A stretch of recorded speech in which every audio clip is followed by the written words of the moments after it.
Hello everyone, it's Davide here and welcome back to Learning Finance. In today's video guys, as I promised you yesterday, we are gonna do a fundamental valuation of AIRBNB because the IPO is in program to go public on Thursday, the 10th. And so we are gonna see what's the fair price of AIRBNB. And so I have done a previous video yesterday where I was talking about AIRBNB, why I like the company and what I think about it. So here is the video. I'll leave you the link down in the description. And in today's video, we are gonna value the company with a discounted free cash flows. So as always, the only thing I ask you guys, please leave me an early like. It's very important for the channel to reach more people. Thank you for it, and subscribe to the channel so you don't miss any new updates. Let's begin. So here we are guys. To value the company, I have done a long-term discounted free cash flows to try to understand how the company will behave in the next 10 years. Okay, now obviously in these kind of valuations, it is not a science. So take them carefully, okay? It is not something that it is mathematically true, but you know, there are a lot of expectations and stuff. So I'm gonna just explain you what have I done and the result that I'm gonna find. Now, I'm sorry, but this thing is pretty long and it doesn't enter in the screen. So I'm sorry if you see the numbers not big. Now, first of all, to value Airbnb, we have to understand, as I told you in the previous video yesterday, that they do the volumes. So we have the volumes of the nights and experiences in millions. Here we are, and this is the growth rate of them. What they do, they multiply these volumes by the average, basically cost per night and experience, which right now is 116.14. But then I said that is gonna go up with a sort of inflation of 1.5%, okay? Arriving in 2030 to be $129.6. Okay, now I don't expect this to go up incredibly, simply because of, as I told you yesterday, competitors. Okay, now if you put this number too high, consumers are gonna switch to other competitors. Okay, so that one is gonna remain pretty flat, just go up with inflation. But volumes are gonna go up. Okay, are gonna go up. In 2019, they went up 30.6%, and then I said 2020, we have this one, which is actual data, and then Q4 is an expectation. And we saw the cyclicality yesterday, and Q4 all the times is the weaker quarter, okay, for AIRBNB. So I said year over year, minus 35% in Q4, considering that we have had increasing cases of the disease all around the world. So it's been quite a bit problematic Q4. And as an overall, the volume in 2020 is going to be 196.17 million. And this is obviously an expectation. And then we have to see the growth rate over the next years. Now, 2021, I said that we are gonna basically try to find again very near the results of 2019, so an increase of almost 53% from 2020, and then 34%, and then a sort of an average of a 20% increase. And as they say in the guidelines, they expect from 2025 26 and 27 to have a sort of an acceleration in the growth. Okay, so I put 25% in volumes growth, and then a sort of a stabilizing 18, 18, and 17% going on with the years. Now, obviously, these last years are very difficult to estimate, okay? So I have tried to be more cautious and conservative as possible because it's not easy to predict that long in the future. Now, just to make you understand what all of that means, let's see graphically, okay? This is the revenue. How do you take the revenue? Well, it is simple. You take the volumes, as I showed you, and then you multiply those volumes by the average cost per night and experience, and then they say that they take 15% as a fee, okay, as I showed you in the yesterday's video. However, as we can see from here, historically this 15% has not been a real 15%. It's been near 13% because of refundings and cancellations, okay, and these things, they are always gonna exist. I have estimated the fee to remain around 12, especially in 2020 and 2021, where basically they will probably make discounts and stuff to actually put people to start to travel more, okay, after the pandemic as an incentive, and then to go higher when times go on until around 13.3% in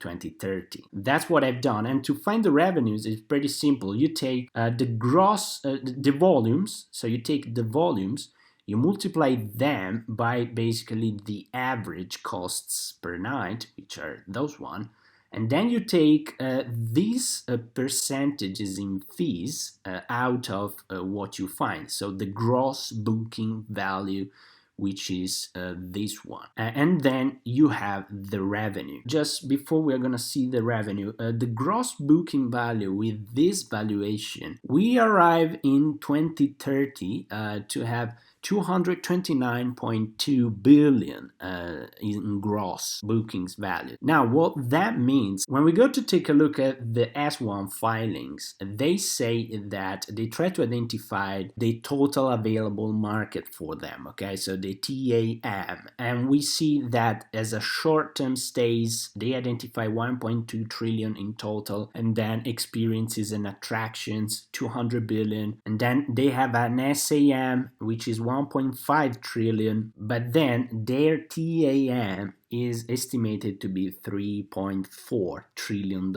Okay, so it's a huge market for them, as we can see from here. Obviously, they add long-term stays, 200 billions, and then they try to increment short-term stays, and basically they hope to gather some market shares from other competitors. However, this is what they expect, 3.4 trillion. Now, obviously that's a huge number, and in this valuation, where I've tried to be more conservative and careful, I find $229.2 billion. This is 6.7% of their TAM, and I think it makes sense. We can accept this. If they are able to grow at that, it would be a great achievement, okay? They cannot actually cover the total available market. Obviously, just remember the competitors, so Booking.com, Expedia, all this kind of stuff, and then the normal hotels, okay, which they're gonna lose some market shares, but probably they're gonna continue to exist, especially the luxury one. So that's what graphically we are gonna find out, okay? So now the blue one are actual data, so already existed, and we can see that obviously here we have the effect of the pandemic, so 2020 is gonna be lower than 2019, and then our recovery, a recovery which, in my opinion, I expected to pass 2019 in 2022, okay? Why not 2021? 2021 probably we can equal 2019, simply because at least a quarter, the first quarter or the first two quarters of 2021 are not gonna be as free as possible, because as we are gonna see, this pandemic issue is gonna last at least for the first 4 months of 2021. Experts are saying that it could probably be over in the second half of 2021. So obviously here the issue is gonna still exist, but then later on Airbnb revenues can start to grow, okay, and compound, because this is a growth stock, even though, remember, it is cyclical in terms of quarterly basis. So we start with basically just bouncing back from the pandemic, and then to arrive in 2030 with around 30 billion in revenue. So that's the long-term projection. At this point, we have to try to understand the free cash flows because we have the revenues, and then we should understand the free cash flows to actually do the valuation. When we saw in the S1 filing, we have seen that historically the free cash flows as a percentage of revenue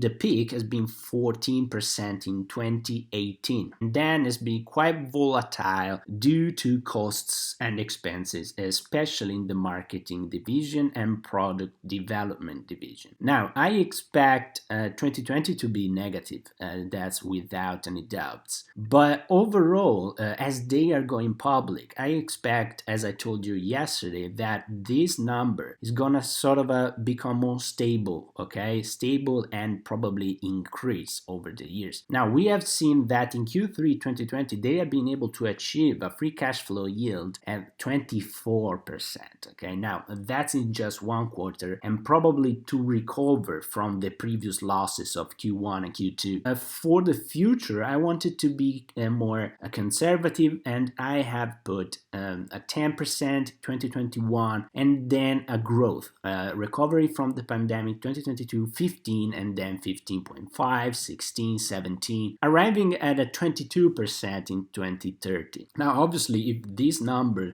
go higher, then it is going to be better for AIRBNB as an overall. However, when you do a valuation, you want to be a little bit more conservative and try to get a decent price to get in. So that's what I've done, and those are basically the free cash flows in thousands, and then I have reported them in just millions. Now we have to put them and include in our model, and that's what I've done, guys. So here we have the discounted free cash flow from 2020 to 2030 and the requirements. So those are free cash flows of the firm, okay?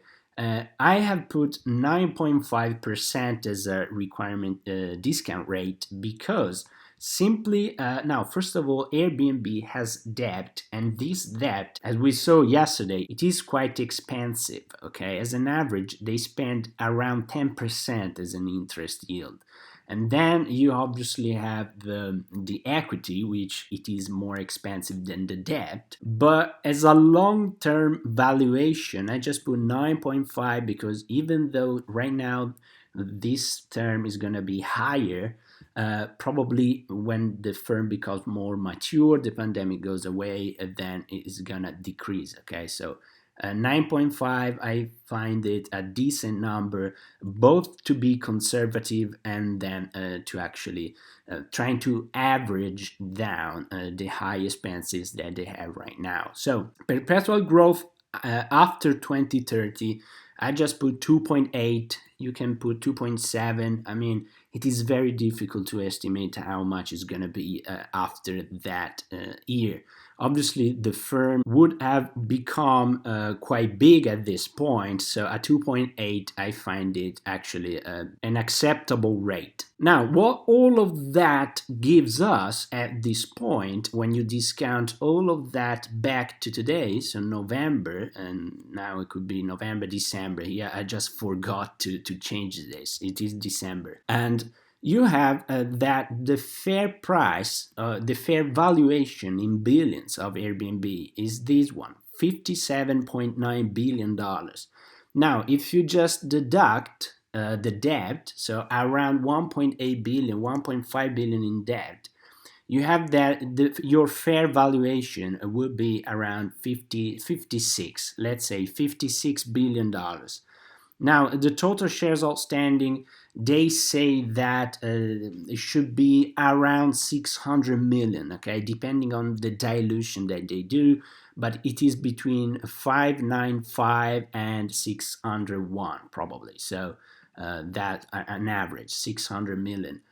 Now, obviously, you want to take a margin of safety from all of that, okay, because the fair price, if you deduct the debt, should be around $95 per share.